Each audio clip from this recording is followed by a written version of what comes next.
Welcome back, everyone, to another deep dive. This time, we're taking a closer look at something really relevant, especially if you're a UPSC aspirant and international relations is your thing. Yeah, it's a big one. We're going beyond the usual economic talk about globalization Right. and really digging into how it's reshaping cultures, Uh-huh. even our own identities. Yeah. And we're doing it with some help. Okay. We've got excerpts from a text that really dives into these questions. Interesting. Have you ever felt like the world is shrinking? Oh, Like yeah. life's on fast forward and Mhm. everyone's chasing the same trends. Well, it's exactly what we're breaking down today. It is fascinating how globalization often gets, I don't know, stuck in just economic terms. Yeah, But its impact on our society, on our culture, I think that's even more powerful. absolutely. It's like this invisible force that's changing how we live, work, even think. Yeah. The text we're looking at talks about deterritorialization, Okay. which basically means physical location matters less in our interconnected world. Right, right. Think about it with technology. You can be working with someone across the globe in real time. Absolutely. Yeah. It's like geographic borders are becoming less important, right? Yeah, definitely. And along with those blurring boundaries comes what they call time-space compression. Okay. It's that feeling that everything's speeding up because we can communicate instantly, travel quickly. Yeah. Do you ever feel that pressure Oh, absolutely. to be doing more, seeing more, experiencing more, like all at once? All the time. It's like Mm, we're all in this crazy whirlwind of information, experiences, just trying to keep up. yeah. And with this faster pace of life, Mm-hmm. one big question comes up. Mm. Are we all becoming the same? Culturally, I mean. Mm-hmm.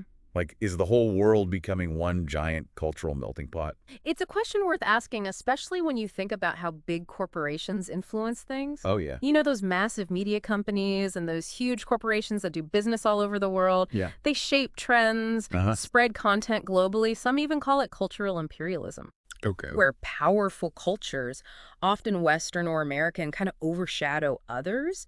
Think about the reach those media giants have. It's huge. Yeah. The influence they have on what we consume, even what we believe in, it's massive. It's not just products crossing borders, it's values and ideas, too. Are we becoming cultural clones in a way? Well, it's not quite so simple. Globalization is more like a two-way street. Oh, okay. Yeah, while there's this pull towards everything becoming the same, there's also a push in the opposite direction, Okay. towards holding on to what makes us unique, towards localization and regionalization. Interesting. People are fiercely protecting their own cultural identities, sometimes even more fiercely in the face of all this globalization. It's this intricate dance between the global and the local. This tug of war between being part of the world and being uniquely ourselves. The text points to two major players shaping all of this: consumerism and individualism. Yeah, big ones. Let's start with consumerism. The authors describe it as turbo-consumerism. Ooh, I like that. I know, right? It really captures the intensity of how we're consuming things these days. Exactly. It's not just about buying more stuff. Ew. It's about how much meaning we attach to brands, Mm. how much we want what they represent. It's commodity fetishism, they call it, like Coca-Colonization. Oh, classic example. Coca-Cola isn't just a drink anymore, right? Right. It's a symbol of American culture, global reach, certain lifestyle. Exactly. And that's what we do with so many brands. We attach meaning that goes way beyond the product itself. Yeah. It's the image, the feeling, the association we're buying into, not just the actual use. What about you? Oh, yeah. What brands do you find yourself drawn to? What do they represent to you beyond what they actually are? I've definitely thought about that. But, this idea of consumerism shaping culture Mhm. reminds me of something I read about. Oh, yeah. McWorld, I think it was called. Ah, yes. Benjamin Barber's concept. Yeah, that's it. It's like the world becoming one giant interconnected McDonald's almost. Right. The way fast food works, all that standardization and efficiency, it's spreading everywhere. It is. They even have a term for it, McDonaldization. McDonaldization, I like that. It's like Yeah. everything's becoming streamlined, predictable. Yeah. Efficiency, calculability, predictability, and control. Exactly. And it seems like this McWorld is also pushing certain values, It is. like the idea that having more stuff equals happiness. But is everyone actually happy in this McWorld? It's a good question, a big critique of this whole model. But to be fair, not everyone sees it as a bad thing. Oh, really? Yeah, some people think consumer culture actually gives us more freedom, Huh. more choices, more access to things that were out of reach before. So there are two sides to this consumerism coin. Definitely. Some see it as a good thing, others see it as a threat to individuality and cultures. It's fascinating how complex it all is. Mm-hmm. We'll have to dive into individualism next time, though, because we're just about out of time. But before we go, we want to remind you to like and subscribe if you're enjoying this deep dive. Your support really helps us keep these conversations going. We appreciate it. Yeah. It's almost like you can be unique, but only within this set of pre-approved choices. Oh, wow. Okay. This rise of individualism in the global age, it's complicated. On the one hand, it can be freeing. Yeah. It lets people break away from those old traditions, those old constraints. They can explore, new possibilities, Right. but it can also have a downside. Yeah, I was wondering about that. It can create a sense of isolation, like we're all just atoms bouncing around disconnected from real community. So globalization connects us globally, but isolates us individually. Exactly. It's a real paradox. And this tension between wanting to be unique and also wanting to belong, that's something every UPSC aspirant studying globalization should think about. Makes sense. Now, for our listeners prepping for the UPSC exams, especially those focusing on international relations, what are some things they should be taking away from this discussion on globalization? Well, I think one of the biggest things is to realize that globalization isn't just one thing. Right. It's not just good or bad. It's this web of processes, all connected, all with upsides and downsides. So no black and white thinking allowed. Nope. You need to see the nuances. You need to analyze. You need to see things from different angles. Makes sense. For example, you need to understand concepts like we've been talking about, things like deterritorialization, Yeah. time-space compression, cultural imperialism, Right. and how consumerism and individualism play off each other. But more importantly, you need to take those concepts and apply them. To the real world. Exactly. Analyze their impact on real societies and real cultures. It's challenging, but essential. Yeah, that sounds like a vital skill for anyone who wants to really grasp what's going on in our world today. Absolutely. And that's where deep dives like this can really help. They give you that foundation, to keep exploring, keep thinking critically. Speaking of exploring further, we want to remind our listeners to hit that like button and subscribe if you're enjoying this deep dive. It helps us get the word out and keep these important conversations going. We appreciate all the support. Okay. So we've talked about McWorld and the power of consumerism. Mm. But the text also mentions that globalization can lead to something else. Yeah. Like a revival of local cultures, local traditions. It's almost like a backlash against this push for everyone to be the same. Absolutely. Globalization doesn't wipe out those local cultures. In many cases, it actually sparks a renewed interest in them. Why do you think that is? Well, think about it. When people feel like their own unique culture is being overshadowed, what do? They fight back. They fight back. They become more determined to protect what's theirs. They want to revitalize it, celebrate it. We see this happening everywhere. Okay, yeah, I see that. Local music, art, cuisine, fashion even. Hmm. It's all about asserting who you are in a world that's trying to make everyone the same. Think about the rise of those traditional crafts, those indigenous designs. Yeah, good point. So it's this balancing act then.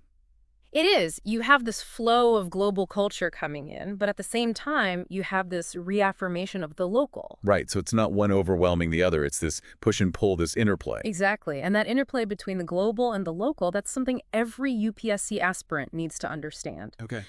Globalization doesn't mean everything becomes the same. It creates this blend of cultures. Sometimes things get mixed up in new ways. It's more complex than just everyone becoming a cultural clone. Way more complex. This reminds me of something you mentioned earlier about how globalization can empower people, how it can help them break free from old traditions. Oh, right, yeah. Can you talk a bit more about that? Sure. Think about what globalization has done, especially through technology. Right. It's opened up so many possibilities. People have access to so much more information, education, ways to express themselves. You can connect with anyone who shares your interests, no matter where they are in the world. It's incredible when you think about it. It is. You can learn new skills, pursue careers that were never an option before. You can even start your own business online. It's about taking control of your own destiny. It sounds like globalization is giving individuals a lot of power. But doesn't that come with a potential downside too? You're right to ask that. Earlier, we talked about how it can make people feel isolated, like they're losing touch with their communities. It's a real tension. As individuals become more connected globally, they might feel less connected to their local communities, their families, their traditions. Like they're drifting away from their roots. Exactly. It can be liberating on the one hand, but it can also lead to a sense of not belonging anywhere. This is something sociologists, policymakers, they're all trying to figure out. So how do we find that balance then? How do we embrace the global without losing the local? It's a tough question. It's about finding ways to foster individual growth while also strengthening communities. That sounds like a huge challenge. It is. We need to create spaces where people can connect with others who share their values and interests. And those spaces need to exist both online and in the real world. It's about building a sense of shared responsibility, of belonging together. That's powerful. Globalization really is pushing us to rethink everything, our relationship with ourselves, our communities, the whole world. It is. It's not just an economic or technological shift. It's a fundamental change in how we see ourselves in the grand scheme of things. And this shift, this is something every UPSC aspirant needs to grasp. You're right. It's not just about knowing the facts. It's about understanding the deeper impact on people, on culture, on the future of our planet. Speaking of our planet, there's another aspect of globalization we can't ignore. The text mentions its environmental impact, how it's led to more exploitation of resources, more environmental damage. Right. It's not just about cultural change. It's about the sustainability of our entire way of life. Exactly. Think about the demand for goods and services all over the world. It's huge. And that demand, driven by our consumerist culture, it's putting a strain on our planet. We're talking deforestation, pollution, climate change. Exactly. All these are consequences of our unsustainable consumption habits. Globalization has made us more aware of our interconnectedness. But it's also made us more aware of our responsibility. Absolutely. We all share this planet, and we need to work together to find solutions. So globalization isn't just forcing us to rethink our culture and identity. It's forcing us to rethink our entire relationship with the natural world. Exactly. And these are tough questions, but essential ones, especially for those who want to shape the future, like those preparing for the UPSC exams. Speaking of those exams, how should our listeners who are studying for them, especially those focusing on international relations, how can they incorporate these insights into their prep? I'd say go beyond the textbooks, explore different points of view, read articles, watch documentaries, really dive into different schools of thought. Don't just take things at face value. Right. Develop that critical eye. Learn to spot the arguments, the assumptions behind each perspective. It's about being an active learner, not just absorbing, but questioning, analyzing, and forming your own conclusions. Couldn't have said it better myself.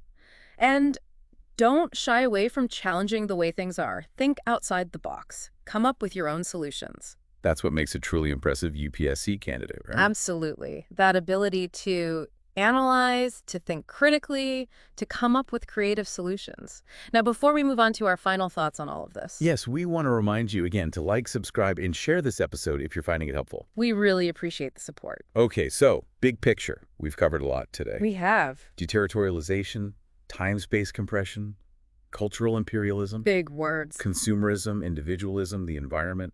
It's been a whirlwind tour of some pretty complex stuff. It has, but I think we managed to unpack it all in a way that's, understandable and even a bit fun. I agree. And now I think we're ready to move on to those final thoughts on globalization. So much to think about. We've really gone deep on globalization, looking at how it affects culture, how it changes who we are, even how it impacts the environment. Yeah, it's been a pretty wide-ranging discussion. But as we wrap things up, I can't help but wonder, what's next? Mm. Where do we go from here in this world that's becoming more and more interconnected? That's the big question, isn't it? I don't have all the answers, but I do think one thing's for sure, globalization is not going away. It's here to stay.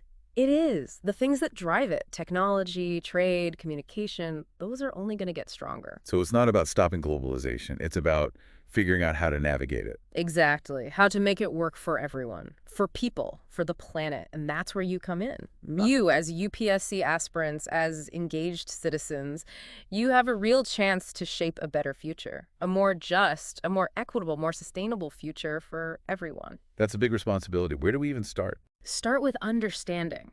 Understanding the forces at play, how everything's connected. Developing those critical thinking skills. And that's what this deep dive has been all about. Yeah, we've really dug into some tough stuff, like how the world is becoming more similar while also trying to hold on to its differences, how we're buying more stuff but maybe feeling less connected, how countries are coming together but also worried about losing their own power. There are no simple answers, are there? Nope. And that's why it's so important to listen to different viewpoints, to question everything, to think creatively, to think critically about the challenges, about the opportunities that come with globalization. So for our listeners who are gearing up for the UPSC exams, what should they take away from all of this? What can they apply to their studies, to their future careers? First, remember this. Globalization, it's not standing still. It's constantly changing, reshaping the world around us. It's a moving target. Exactly. So stay curious, stay informed, be ready to adapt. Don't just memorize facts and figures. Dig deeper. Dig deeper.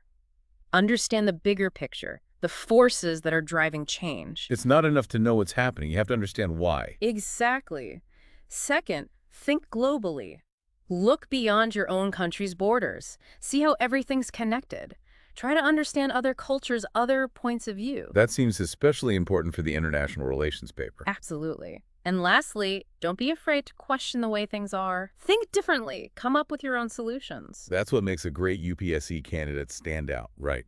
That ability to analyze, to think critically, to find new ways to solve problems. You got it.